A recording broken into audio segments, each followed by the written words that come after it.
Hello, this is Mark Tooley, editor of Providence, a journal of Christianity and American foreign policy, with the great honor today of speaking with our sometimes contributor, Walter Russell Mead, a senior fellow at the Hudson Institute here in Washington, D.C., and also a Wall Street journalist.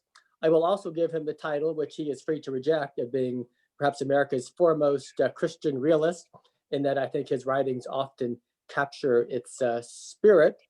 His column of January 18th in the Wall Street Journal spoke of the year 2020 as showcasing America's strengths, having survived social unrest, a pandemic, and then culminating with the events of January 6th, the assault on the US Capitol, and yet the Republic still stands, as he wrote. So, Walter, thank you so much for joining this conversation.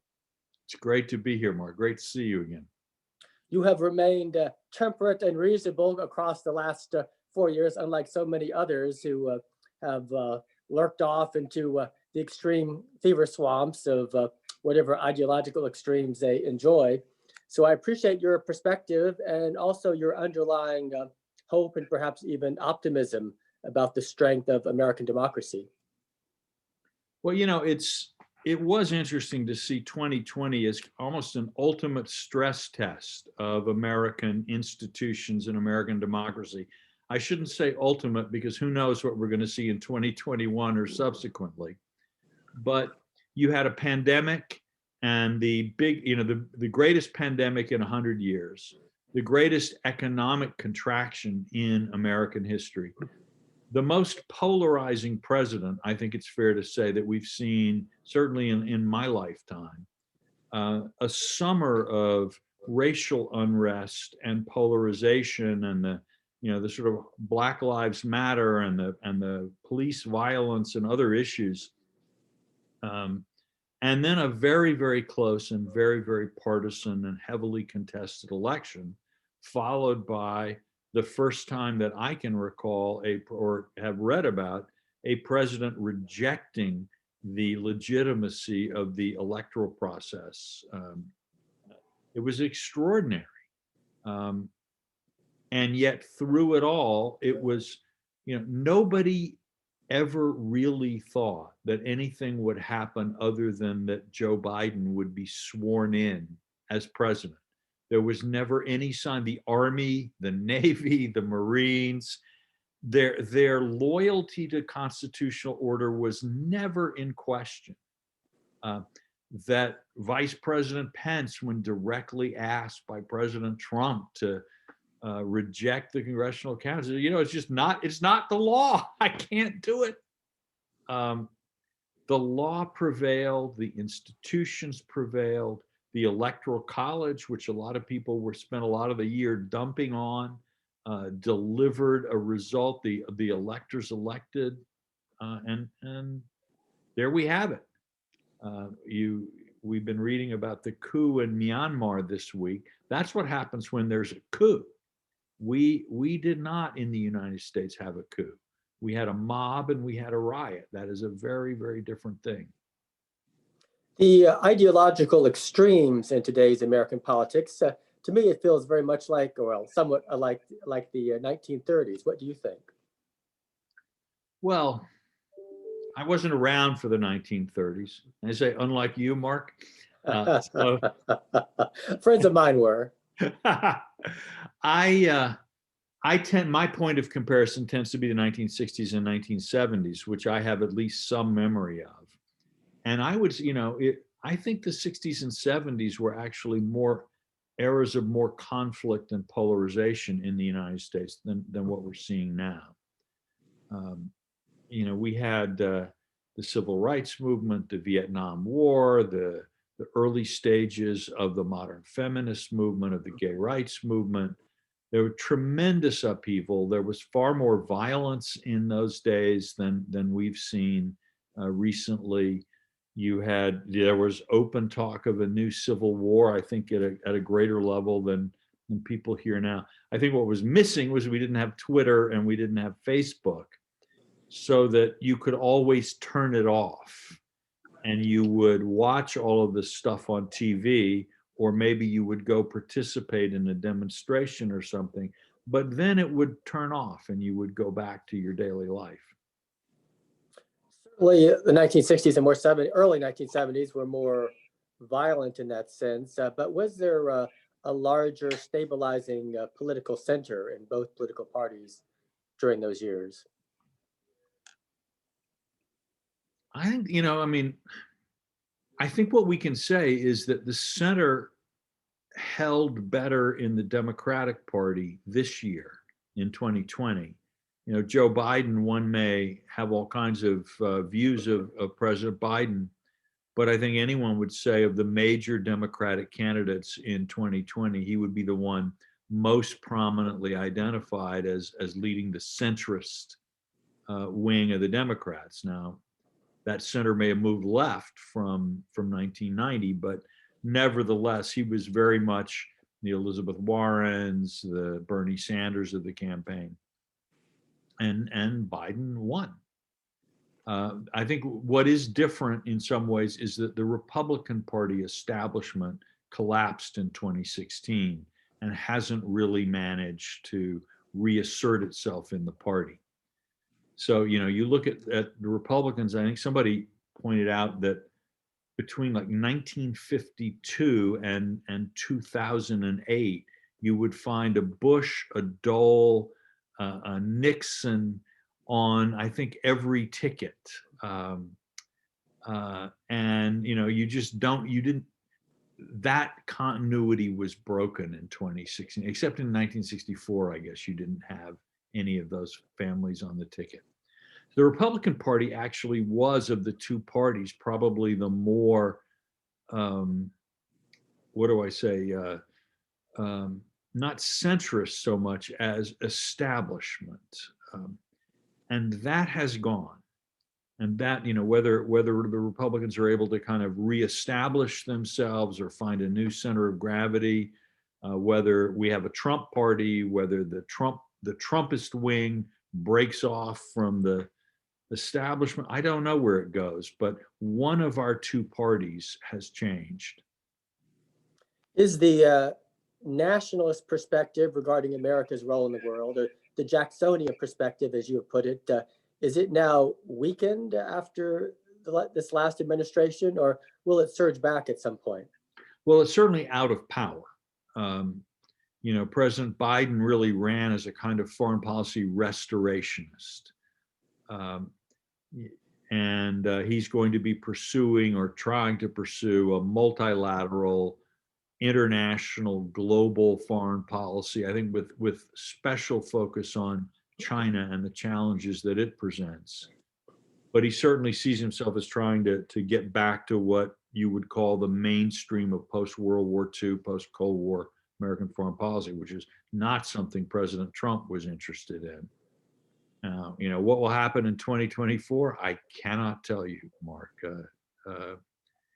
It's clear that even with all of his, I think without COVID, it's quite possible that President Trump would have been reelected without the pandemic.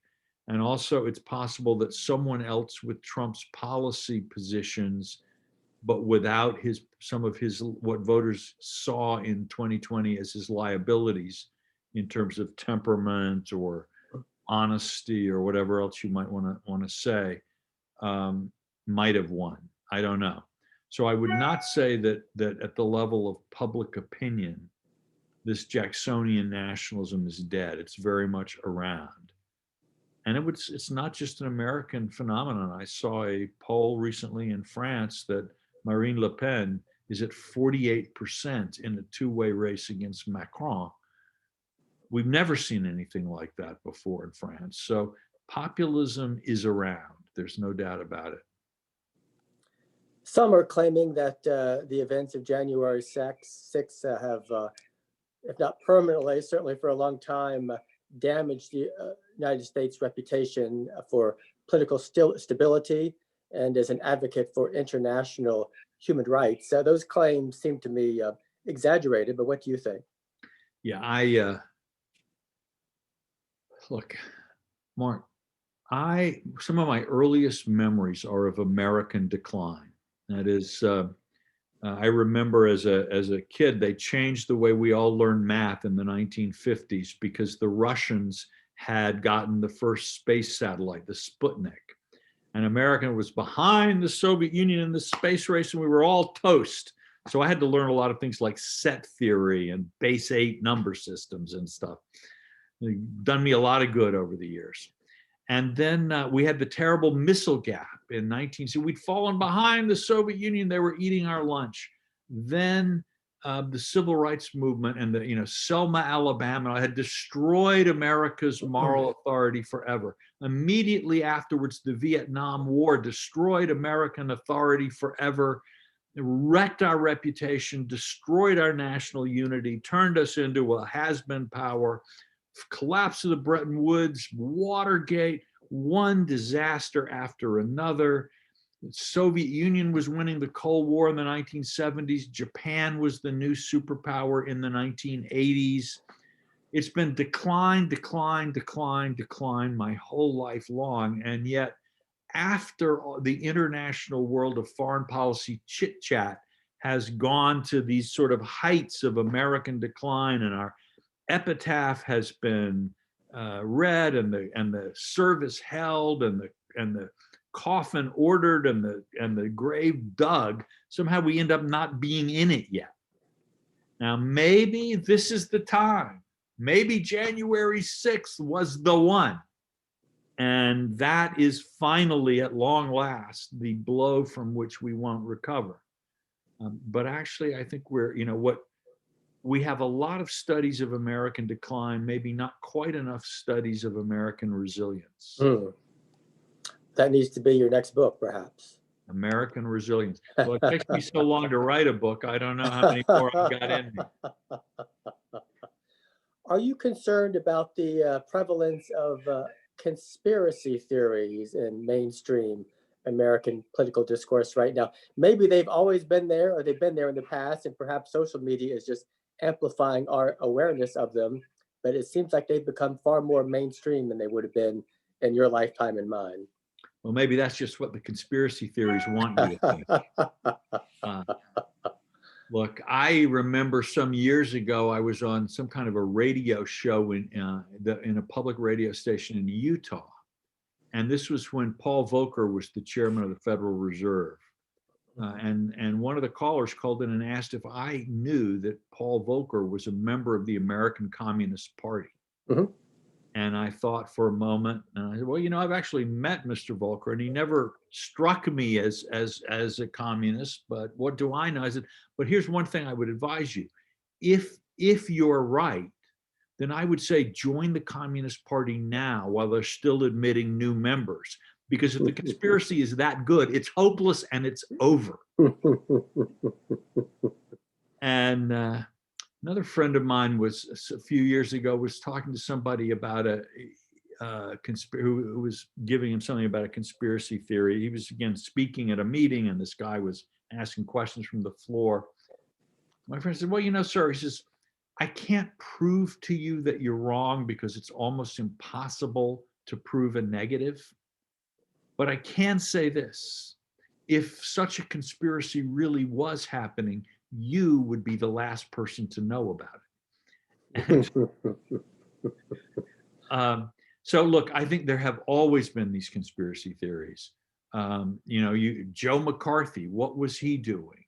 But not just Joe, on the right, on the left, conspiracy theories constantly, anti-vaxxing, that's been around for a very long time. So it's human. And we're a free society. I think with social media and so on, we see these things more. I'm not sure that they're out there more. How many people were on that grassy knoll? The major threats to American democracy for the next generation, are they external or are they internal? Should we be focused primarily on China as the threat, or about social unrest and instability and polarization within America? I think we need to be able to walk and chew gum at the same time. I think there are external threats and there are internal threats. and we need to think intelligently about both of them. Frankly, I think if we don't resolve internal issues, we won't be in a good position to deal with external ones. On the other hand, to some degree, I think of Xi Jinping as the great unifier, in that he has the ability to bring Americans together like no one I've ever seen. I know in the last couple of years, I've talked to, people like George Soros, and asked him about Trump's policy toward China, and George said, "Well, it's not that bad." So, if you have the ability to make George Soros say something nice about Donald Trump's foreign policy, you are a statesman of unusual qualities. And I'm not sure I've ever seen a consent. Americans are a bit divided about what we should do. How do you craft a strategy on China? But I actually think there's a surprising degree of unity that what we have been doing isn't working. And it's a real problem and something that we can't ignore. That is a long way toward a new foreign policy consensus. Walter, if you don't mind my getting personal with you, who have been your, brace yourself, who have been your primary philosophical influences over the course of your life? Authors, thinkers, politically, spiritually, and otherwise. Well, there's no getting away from C.S. Lewis, who I first, I guess, began to read as a kid. And he, both the quality of his thinking and the quality of his prose have been, and the vividness of his imagination and the depth of his Christian culture. All of those things have been sort of lighthouses to which I've returned over and over again through my life. I was a very weird kid, I suppose, and sometime pretty early in life, I remember deciding I needed to start reading big books. So I read 2 books that summer, not Mein Kampf, but The Rise and Fall of the Third Reich by William Shirer, and the Bible cover to cover. And trying to figure out how both those books could fit together, be part of the same world. In some ways, that's something I've been wrestling with ever since. That they both, reading those things, both made such an impression on me. And as I look back at this point over, the 6 decades almost that have passed since then, I have to say that the question of evil in human history and the question of divine revelation and providence, trying to understand those things, not to mention where do I stand personally in all of that. Those are just things that I keep coming back to. Of course, like C.S. Lewis, you are an Anglican, and your late revered father was a priest in the Episcopal Church. Correct. And that, one of his seminary classmates was Walter Hooper, who was C.S. Lewis's sort of literary amanuensis and sort of executor/heir. So real connections there. What are you reading right now? A lot of things. I have a book group here in Washington, and we are reading All the King's Men in that. I'm reading Brendan Sem's Life of Hitler. We see I'm still in the Third Reich, which is actually a fantastic book. I am reading a history of the Holy Roman Empire. Just in a book group, we just did this book, Say Nothing, which is about the Northern Ireland troubles, and won the Arthur Ross Book Award at Foreign Affairs this year. So I'm reading a lot. And your next book, you finished writing it, I assume, and it will be out? No, I'm still thrashing it out, but it's supposed to come out in January of 2022. Ark of a Covenant, which would be about Israel and the United States, and I write at one point in there, say Israel occupies a speck on the map of the world, but fills a continent in the American mind. Mm. And trying to understand America's foreign policy toward Israel, you have to understand both the geopolitics around that speck on the actual map of the actual world, and then the continent in the American mind that Israel and all the associations of Israel occupy. But I suppose at one point I was thinking the subtitle of this book would be "Don't Blame Israel on the Jews." That the answer, if you want to understand American foreign policy about Israel, you really don't need to, you need to spend a lot less time thinking about how American Jews think about Israel or lobby or vote about Israel, and spend a lot more time thinking about how American Christians think or don't think about Israel. Do you think there's a threat of a resurgence of anti-Semitism in America, or does that go so against the grain of who America is that it's not very likely? Let me say this. I would say that as we've seen a little bit more polarization, and you see people on both the left and the right coming to doubt their faith in America, you do see anti-Semitism coming back pretty much in those circles. So anti-Americans on the left, or people who think that America has been utterly lost on the right, or you'll find, if you want to hunt for anti-Semitism, you'll find it there. But among people who sort of remain committed to American ideas, I think anti-Semitism is always going to be marginalized there. Walter Russell Mead, thank you for, as always, a fascinating conversation. Thank you, Mark.